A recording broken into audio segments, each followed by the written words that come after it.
अस्सलाम वालेकुम स्टूडेंट्स। आज हमने सर्कुलर मोशन को डिस्कस करना है। सबसे पहले मैं आपको ये यहाँ पर बता दूँ कि सर्कुलर मोशन में हमने क्या कुछ डिस्कस करना है। फर्स्ट ऑफ ऑल डिस्कस करेंगे सर्कुलर मोशन क्या होती है। उसके बाद सेंट्रीपिटल फोर्स, इसको मैं एफ सी से डिनोट करता हूँ। सेंट्रीपिटल फोर्स के बारे में हम डिस्कस करेंगे, इसकी कैरेक्टरिस्टिक्स को डिस्कस करेंगे और ये भी हम डिस्कस करेंगे कि सर्कुलर मोशन जो है वो एक्सेलरेटेड मोशन होती है या नॉन एक्सेलरेटेड होती है, यानी सर्कुलर मोशन में एक्सेलरेशन होता है या नहीं होता, ये हम डिस्कस करेंगे। और उसमें ये देखेंगे कि अगर एक्सेलरेशन होता है तो क्यों होता है, अगर नहीं होता तो उसकी भी क्या रीज़न है। और इसके अलावा सेंट्रीपिटल फोर्स से रेलिवेंट कुछ पॉइंट्स डिस्कस करेंगे और एंड पे हम पास पेपर के क्वेश्चंस जो हैं वो डिस्कस करेंगे। ये हमारा आज का कंटेंट है जिसको हमने डिस्कस करना है। तो आइए स्टार्ट करते हैं। तो सबसे पहले हम डिस्कस करते हैं सर्कुलर मोशन क्या होती है। Simple motion of a body या motion of an object along a circular path is called circular motion. ये सर्कुलर मोशन की डेफिनेशन है, ये अपनी एक इन्फॉर्मेशन के लिए आप इसको याद रखें। Motion of a body along a circular path, तो ये बेसिकली सर्कुलर पाथ होता है, सर्कल इस तरह का होता है। सर्कुलर मोशन को स्टार्ट करने से पहले, इसकी डिटेल में जाने से पहले हम न्यूटन फर्स्ट लॉ जो है उसको रिकॉल करते हैं। न्यूटन फर्स्ट लॉ में हमने कुछ पॉइंट्स जो हैं वो डिस्कस किए थे, वो एक दफ़ा रिकॉल करते हैं। फर्स्ट पॉइंट हमने देखा था कि अगर किसी भी ऑब्जेक्ट पे नेट फोर्स ज़ीरो है, यानी अगर किसी भी ऑब्जेक्ट पर अगर नेट फोर्स जो है वो ज़ीरो है या बैलेंस्ड फोर्सेस हैं, तो ऑब्जेक्ट अपनी स्टेट को चेंज नहीं करता, वो हमेशा एक स्ट्रेट लाइन में मूव करेगा। ऑब्जेक्ट की जो मोशन है वो स्ट्रेट लाइन होती है। फिर हमने पढ़ा था कि अगर किसी ऑब्जेक्ट पर अनबैलेंस्ड फोर्सेस एक्ट करें जिनका जो नेट है वो ज़ीरो ना हो, तो ऑब्जेक्ट अपनी स्टेट को चेंज करता है। स्टेट में दो चीज़ें आती हैं, वो अपने जो स्पीड है उसको भी कम या ज़्यादा कर सकता है, रेस्ट पे भी आ सकता है, मोशन से रेस्ट से मोशन में जा सकता है, और उसके अलावा वो अपने पाथ को भी चेंज कर सकता है। तो इसका मतलब है कि नेट फोर्स अगर इक्वल ज़ीरो नहीं है, तो ये पाथ चेंज मैंने इसलिए लिखा है कि हमने सर्कुलर मोशन में बेसिकली इस पाथ चेंज को ही डिस्कस करना है, तो इस वजह से मैंने ये राइट डाउन किया है। अब आ जाए इस पॉइंट पर। ये सर्कुलर पाथ है। सपोज कि कार है, वो इस सर्कुलर पाथ पर रिवॉल्व कर रही है। उसकी इनिशियल जो पोजीशन है कार की ये वाली है, और जैसे कार है, कोई भी ऑब्जेक्ट है, वो हमेशा स्ट्रेट लाइन में मूव करना चाहता है। तो ये एक स्ट्रेट लाइन मोशन जो है ये मैंने शो किया, यानी ये उसकी वेलोसिटी है जो स्ट्रेट लाइन में है। और सपोज इस कार का जो मैग्नीट्यूड है स्पीड का वो है 10 मीटर पर सेकेंड। एक कार 10 मीटर पर सेकेंड की स्पीड के साथ स्ट्रेट लाइन में मूव करना चाह रही है, लेकिन उसका जो पाथ है वो देखें बेंड हो रहा है। ठीक है, अब इस पॉइंट पर आ जाएं। किसी भी पॉइंट पर जो कार है उसकी यही कोशिश है कि मैं स्ट्रेट लाइन में मूव कर जाऊं। यहाँ पर उसकी स्पीड जो है वो 10 मीटर पर सेकेंड है, मैं स्पीड को कांस्टेंट रख रहा हूँ। जो कार है वो अगेन स्ट्रेट लाइन में मूव करना चाह रही है, लेकिन पाथ उसका अगेन बेंड हो रहा है। ठीक है, ये थर्ड पॉइंट हम चूज़ करते हैं। इस पॉइंट पे जब कार आएगी तो कार की कोशिश होगी मैं फिर स्ट्रेट लाइन में मूव करूँ विद द सेम स्पीड, लेकिन उसका जो पाथ है वो अगेन बेंड हो रहा है। ठीक है, तो ये हर पॉइंट पे मैंने ये जस्ट 3 पॉइंट्स बनाए हैं। ये हर पॉइंट पे जो कार है वो कोशिश करती है, उसकी ये कोशिश होती है कि मैं स्ट्रेट पाथ पे मूव करूं, स्ट्रेट लाइन में मूव करूं, लेकिन कार जो है वो स्ट्रेट लाइन में मूव नहीं कर पा रही। कार का जो पाथ है वो कंटिन्यूसली चेंज हो रहा है। तो इसका मतलब है कार का पाथ चेंज हो रहा है। इसका मतलब है कि इस कार पर कोई ऐसी एक्सटर्नल अनबैलेंस फोर्स एक्ट कर रही है जो इस कार को स्ट्रेट लाइन में जाने की बजाय सर्कुलर पाथ में मूव करवा रही है। और वो फोर्स जो इस कार को सर्कुलर पाथ में मूव करवा रही है वो फोर्स कहलाती है सेंट्रीपिटल फोर्स, और जिसको मैं एफ सी के साथ डिनोट करूंगा। इट मीन्स कि सेंट्रीपिटल फोर्स वो फोर्स होती है जो किसी भी ऑब्जेक्ट को, कार को या किसी भी ऑब्जेक्ट को सर्कुलर पाथ में मूव करवाती है। तो यहाँ से आपको ये अंडरस्टैंडिंग हो जाएगी कि यहाँ से सेंट्रीपिटल फोर्स का कॉन्सेप्ट किस तरह आया है। ठीक है, तो अब हम सेंट्रीपिटल फोर्स को डिस्कस करते हैं डिटेल में। ये सेंट्रीपिटल फोर्स की डेफिनेशन है, इसको ज़रा अब हम डिटेल में डिस्कस करते हैं सेंट्रीपिटल फोर्स को। सेंट्रीपिटल फोर्स के बारे में कुछ पॉइंट्स हैं जो हम डिस्कस करेंगे वन बाय वन। इसको मैं एफ सी के साथ डिनोट करता हूँ, ये आप समझेंगे इसकी नोटेशन एफ सी है। फर्स्ट पॉइंट, सेंट्रीपिटल फोर्स जो है वो एक रिक्वायर्ड फोर्स होती है,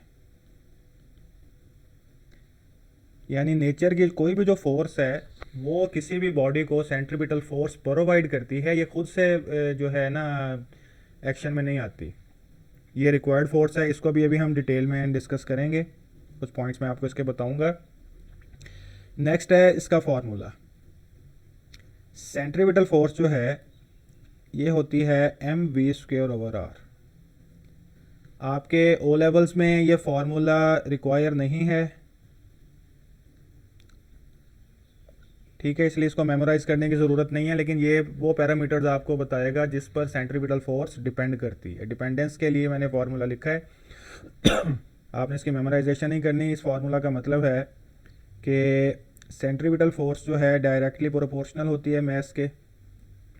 इसका मतलब है कि जिस बॉडी का मैस जितना ज़्यादा होगा उससे उतनी ज़्यादा सेंट्रीपिटल फोर्स रिक्वायर होगी, ठीक है।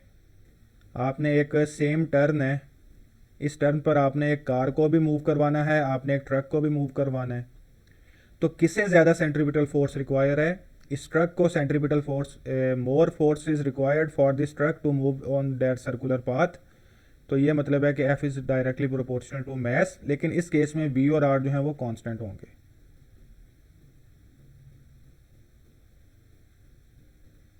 ठीक है। सेकंड पॉइंट है कि centripetal force is directly proportional to speed, square of speed हम लिखते हैं क्योंकि वी स्क्वायर है, और अगर एम और आर कांस्टेंट होंगे, और सेंट्रीपिटल फोर्स इन्वर्सली प्रोपोर्शनल है रेडियस के। आर रेडियस ऑफ सर्कल है, जितना सर्कल का रेडियस स्मॉलर होगा सेंट्रीपिटल फोर्स उतनी ज़्यादा रिक्वायर होगी। अच्छा जी, इसके बाद हम आते हैं, ये इसका मैग्नीट्यूड है। अब हम आते हैं इसके डायरेक्शन की तरफ। सेंट्रीपिटल फोर्स की डायरेक्शन किस तरफ होती है, ये देखें, ये हमने ड्रॉ किया था सारा। अगर मैं ये वेक्टर एडिशन के रूल्स अप्लाई करूं, head to tail rule apply करूं, तो उससे मैं ये देखूंगा कि जो इसकी डायरेक्शन है ना सेंट्रीपिटल फोर्स की, वो डायरेक्शन है towards the centre of circle, ठीक है। ये सेंट्रीपिटल फोर्स की डायरेक्शन है। अगर वेलोसिटी ये वाली है तो सेंट्रीपिटल फोर्स इस तरफ है, अगर वेलोसिटी यानी ऑब्जेक्ट अगर इस पॉइंट पर है तो सेंट्रीपिटल फोर्स इस तरफ होगी, ये इसकी डायरेक्शन है। अगर इस तरफ है बॉडी तो सेंट्रीपिटल फोर्स की डायरेक्शन इस तरफ है। तो बॉडी कहीं पर भी होगी, सेंट्रीपिटल फोर्स की डायरेक्शन हमेशा टुवर्ड्स द सेंटर होगी, ठीक है। अब ये पॉइंट हम लिख लेते हैं। फर्स्ट पॉइंट हो गया रिक्वायर्ड फोर्स है, सेकंड पॉइंट हो गया इसका फार्मूला, और थर्ड पॉइंट हो गया इसकी डायरेक्शन।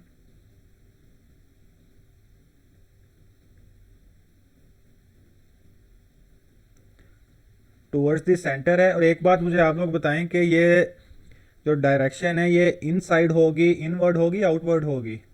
ज़रा गौर करें और सोचें कि इसकी डायरेक्शन किस तरफ होगी। तो जो हमने ये ड्रॉ किए हैं ये इनवर्ड है या आउटवर्ड है? सेंट्रीपिटल फोर्स के जो हमने ये वेक्टर्स ड्रॉ किए हैं, तो ये जो वेक्टर्स हैं ये बेसिकली इनवर्ड हैं। तो इसका मतलब है सेंट्रीपिटल फोर्स जो है वो हमेशा इनवर्ड होगी और towards the centre of circle होगी। और लास्ट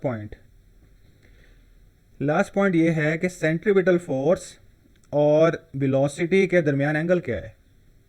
ये एंगल बन रहा है, ये वेलोसिटी है, ठीक है। ये एंगल है 90 डिग्री, यहाँ पर एंगल बनेगा 90 डिग्री, यहाँ पर एंगल बनेगा 90 डिग्री। तो इसका मतलब है सर्कुलर पाथ में सेंट्रीपिटल फोर्स और वेलोसिटी के दरमियान या डिस्टेंस के दरमियान एंगल जो है वो 90 डिग्री होता है।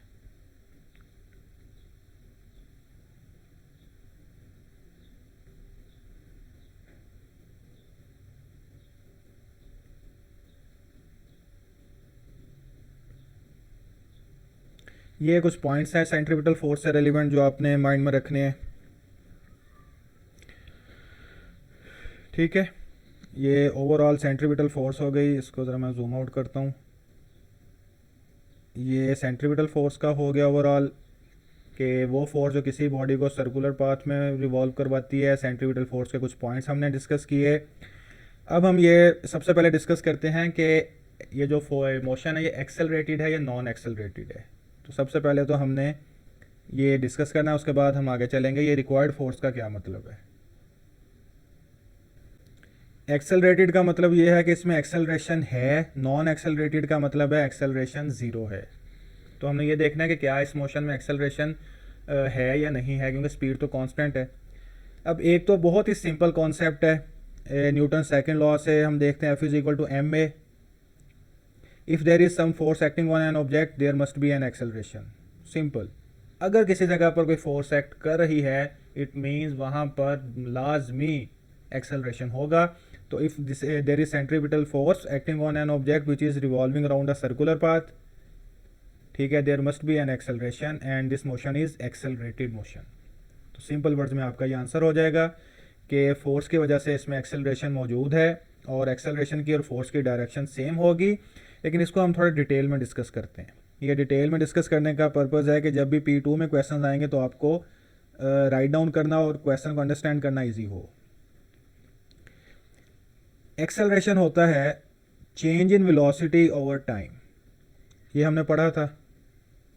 अब वेलोसिटी की जो चेंज है ये या तो मैग्नीट्यूड की वजह से होगी, यानी स्पीड कम या ज़्यादा हो रही है, या डायरेक्शन की वजह से होगी, ठीक है, या दोनों की वजह से होगी। इसका मतलब है वेलोसिटी का मैग्नीट्यूड चेंज हो या डायरेक्शन चेंज हो, किसी भी सूरत में बॉडी में एक्सेलरेशन लाजमी आएगा। अब हम देखते हैं स्टार्ट में क्या हो रहा था, इसे ज़रा जूम इन करते हैं जी। इस केस में जो स्पीड है वो कांस्टेंट थी, स्पीड कांस्टेंट है। क्या वेलोसिटी भी कांस्टेंट है इस केस में? तो डायरेक्शन देखें, इस पॉइंट पर डायरेक्शन, ये स्ट्रेट लाइन इस डायरेक्शन ये वाली है टेंजेंट, यानी कि जो डायरेक्शन है ना वेलोसिटी की वो सर्कुलर पाथ में हर पॉइंट पर टेंजेंट बना रही है। तो देखें जैसे जैसे बॉडी सर्कुलर पाथ में मूव कर रही है डायरेक्शन जो है वो कंटिन्यूसली चेंज हो रही है। डायरेक्शन चेंज होने की वजह से इसका मतलब है वेलोसिटी जो है वो चेंज हो रही है और वेलोसिटी चेंज होने की वजह से एक्सेलरेशन इसमें प्रोड्यूस हो रहा है। तो इन डेप्थ मैंने आपको ये बता दिया कि सर्कुलर मोशन जो है वो एक्सेलरेटेड मोशन होती है क्योंकि उसमें एक्सेलरेशन मौजूद होता है, और वो एक्सेलरेशन किस वजह से होता है? वेलोसिटी की डायरेक्शन की चेंज की वजह से। ठीक है, ये यूनिफॉर्म सर्कुलर मोशन है जिसमें मैग्नीट्यूड कांस्टेंट है। आगे ए लेवल्स में आप ये पढ़ेंगे कि अगर नॉन यूनिफॉर्म हो यानी मैग्नीट्यूड भी वेरिएबल हो तो फिर एक्सेलरेशन किस तरह का होगा, वो हम डिटेल में अभी डिस्कशन नहीं करेंगे। अभी सिर्फ आपने ये जो मैं बता रहा हूँ इसे अपने माइंड में रखना है, ठीक है। तो अब यहाँ पर हम ये पॉइंट्स लिखते हैं। ये वेलोसिटी का मैग्नीट्यूड जो है वो कांस्टेंट है, डायरेक्शन जो है वो चेंज हो रही है, ये हमें नहीं चाहिए, इसको हम छोड़ देते हैं। तो इस डायरेक्शन के चेंज होने की वजह से इस बॉडी में एक्सेलरेशन आएगा और ये एक्सेलरेशन बेसिकली सेंट्रीपिटल एक्सेलरेशन कहलाता है, और इस वजह से जो सर्कुलर मोशन है वो एक्सेलरेटेड मोशन होती है। लास्ट पॉइंट ये रिक्वायर्ड फोर्स होती है, इसको हम डिस्कस करते हैं।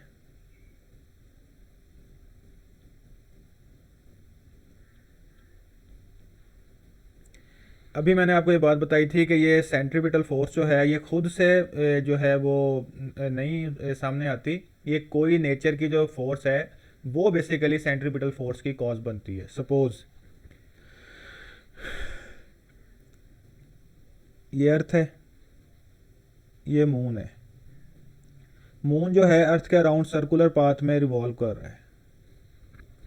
मून अगर अर्थ के अराउंड सर्कुलर पाथ में रिवॉल्व कर रहा है तो इसका मतलब है मून के पास सेंट्रीपिटल फोर्स मौजूद है जो इसको अर्थ के अराउंड रिवॉल्व करवा रही है। अब ये मून के पास सेंट्रीपिटल फोर्स कहाँ से आई है? बेसिकली अर्थ और मून के दरमियान एक फोर्स ऑफ अट्रैक्शन है जिसे हम कहते हैं ग्रेविटेशनल फोर्स। ये ग्रेविटेशनल फोर्स बेसिकली मून को सेंट्रीपिटल फोर्स प्रोवाइड करती है जिसकी वजह से मून जो है वो अर्थ के अराउंड रिवॉल्व करता है। ठीक है, सेंट्रीपिटल फोर्स खुद से नहीं है, ये अर्थ की फोर्स ऑफ ग्रेविटी ने बेसिकली मून को सेंट्रीपिटल फोर्स प्रोवाइड की है। That is why I am saying that centripetal force is a required force. Earth moon के अलावा कोई भी ऑब्जेक्ट हो सकता है, यहाँ पर कोई सैटेलाइट हो सकता है, ठीक है, अर्थ के अलावा यहाँ पर अगर सन है, जो अर्थ है वो सन के अराउंड रिवॉल्व करती है, ये भी यही वाला केस है कि सन की फोर्स ऑफ ग्रेविटी जो है वो बेसिकली अर्थ को सेंट्रीपिटल फोर्स प्रोवाइड कर रही है, इस वजह से अर्थ जो है वो सन के अराउंड जो है रिवॉल्व कर रही है। एक तो ये वाली एग्जांपल हो गई। इसकी सेकंड एग्जांपल हम देखते हैं।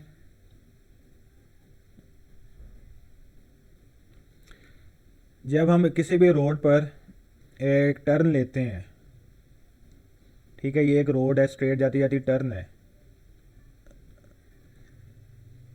कार इस रोड पे मूव कर रही है, सामने अब टर्न आ गया, तो टर्न का मतलब है, कर्व का मतलब है कि कार को सेंट्रीपिटल फोर्स रिक्वायर है, वो चाहिए, वो कहाँ से आएगी।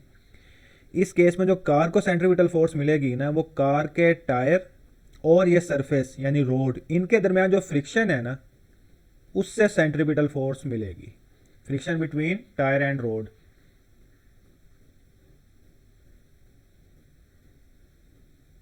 ये सेंट्रीपिटल फोर्स प्रोवाइड करेंगे जिससे कार जो है वो सेफ टर्न ले पाएगी। इसके अलावा ये एटम की अगर हम बात करें, ये न्यूक्लियस है, इलेक्ट्रॉन जो है उस पर नेगेटिव चार्ज है, इलेक्ट्रॉन न्यूक्लियस के अराउंड रिवॉल्व कर रहा है, सर्कुलर पाथ में रिवॉल्व कर रहा है। अब ये वाली फोर्स सेंट्रीपिटल फोर्स उसे कैसे मिल रही है, न्यूक्लियस जो है वो इलेक्ट्रॉन को अट्रैक्ट करता है ऑपोजिट चार्ज की वजह से, ठीक है, और इनके दरमियान जो फोर्स ऑफ अट्रैक्शन है, ठीक है, वो बेसिकली इलेक्ट्रॉन को सर्कुलर पाथ में रिवॉल्व करवा रही है, यानी कि न्यूक्लियस की फोर्स ऑफ अट्रैक्शन जो है वो इलेक्ट्रॉन को सेंट्रीपिटल फोर्स प्रोवाइड करती है, जिससे इलेक्ट्रॉन सर्कुलर पाथ में रिवॉल्व कर पाता है।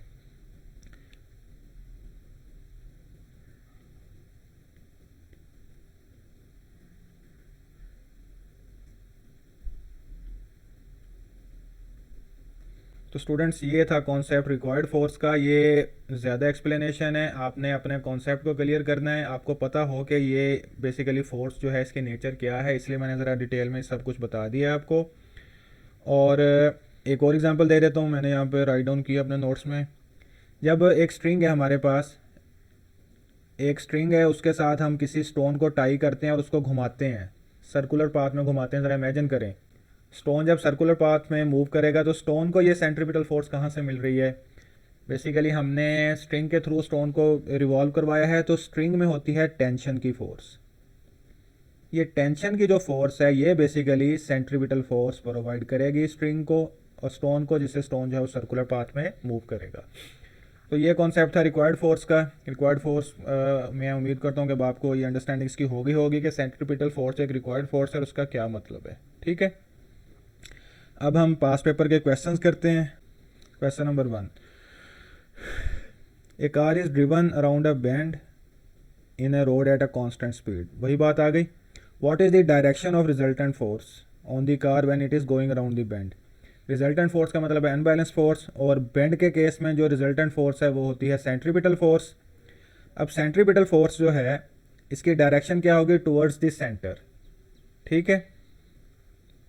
देखिए, कार यूं बेंड हो रही है, तो कार का जो पाथ है वो कुछ इस तरह का बनेगा, सर्कुलर पाथ। तो इसका मतलब है सेंट्रीपिटल फोर्स की डायरेक्शन होगी टुवर्ड्स द सेंटर। अब ये ऑप्शन देखें, parallel to the motion, no, ये मोशन है, ये जो ब्लैक है एरो ये मोशन है, और ये जो मैंने ड्रॉ किया है ये सेंट्रीपिटल फोर्स है। Parallel to the motion, parallel वाले ऑप्शन तो दोनों ही रॉन्ग है, परपेंडिकुलर वालों में से कोई एक है। Perpendicular to the motion and towards inside of the bend, perpendicular and outside of the bend. देखें, ये बेंड है, ठीक है, जिसको मैंने सर्कुलर पाथ बनाया, तो आप ये देख सकते हैं कि ये जो सेंट्रीपिटल फोर्स है ये बेंड के इन साइड है, आउटसाइड नहीं होती, तो इस वजह से C is the right option. Next question है, planet orbits the sun, planets move in a circular path at constant speed but is accelerating because it is changing direction. In which direction does the resultant force act to cause this acceleration. Circular path में जो resultant force है वो centripetal force होती है, और centripetal force की direction हमेशा towards the centre होती है, तो D is the right option, ठीक है। अच्छा, यहाँ पर एक क्वेश्चन और हम डिस्कस करते हैं। अगर इस पॉइंट पर, फॉर एग्जांपल ये पॉइंट है, इस पॉइंट पर सेंट्रीपिटल फोर्स जो है वो ख़त्म हो जाए, यानी कि ये जो मैंने हाईलाइट किया है पॉइंट, इस पॉइंट पर अगर सेंट्रीपिटल फोर्स ही ख़त्म हो जाए, उसे सेंट्रीपिटल फोर्स ना मिले, तो ये ऑब्जेक्ट किस डायरेक्शन में मूव करेगा। तो ये जो हम टेंजेंट बना रहे हैं ना, ये जो वेलोसिटी की डायरेक्शन है स्ट्रेट लाइन, तो जिस पॉइंट पर भी सेंट्रीपिटल फोर्स एंड हो जाएगी वो उस पॉइंट से स्ट्रेट लाइन में मूव करेगा, यानी कि टेंजेंट ड्रॉ करता हुआ जो है ऑब्जेक्ट मूव करेगा। तो उस केस में फिर ए उसकी डायरेक्शन ऑफ मोशन होगी। ठीक है, ये पॉइंट आपने याद रखना है। एक जस्ट मेरे माइंड में आया था तो मैंने आपको बता दिया। तो ऑप्शन इसका डी है।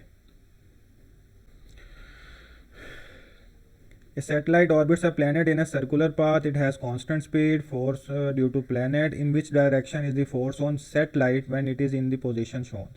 इस पोजीशन पर इस पे फोर्स किस डायरेक्शन में होगी? फोर्स है टुवर्ड्स द सेंटर। तो देखें अब यहाँ पर बज़ाहिर तो टुवर्ड्स द सेंटर कोई भी नहीं लग रही। तो इस केस में आपने क्या करना है कि सबसे पहले देखेंगे सैटेलाइट पे जो फोर्स है उसका एरो किस तरफ है। ये सैटेलाइट है, फोर्स है टुवर्ड्स द सेंटर, ये एरो है। ठीक है, तो इन चारों में से देखें कौन सा एरो इसके साथ मैच करता है जिसकी डायरेक्शन ये वाली हो। तो ये है डी, तो इस केस में भी D is the right option. ठीक है, इसे आपने अवे फ्रॉम द सर्कल नहीं समझना, ये टुवर्ड्स द सेंटर है। और इस केस में आपने ये माइंड में रखना है कि इसको यहाँ से ड्रॉ करना है। ठीक है, ये वाला एरो आपने देखना है कि कौन सा एरो है जो हमें ठीक बता रहा है कि किस तरफ डायरेक्शन है मोशन की और सेंट्रीपिटल फोर्स की। ठीक है, तो ये था स्टूडेंट्स आज का हमारा टॉपिक सेंट्रीपिटल फोर्स और सर्कुलर मोशन का। इसे आप रीड करें और इसमें कोई क्वेश्चन हो कमेंट सेक्शन में क्वेश्चन पूछेगा। और स्टूडेंट्स अगर मेरे लेक्चर्स आपको पसंद आ रहे हैं तो काइंडली मेरे चैनल को आप लोग सब्सक्राइब भी करें और इसको शेयर भी करें। SS subscribe and share. अल्लाह आपका हामी और नासिर हो। नेक्स्ट लेक्चर तक के लिए इजाज़त दीजिए। अल्लाह हाफिज़।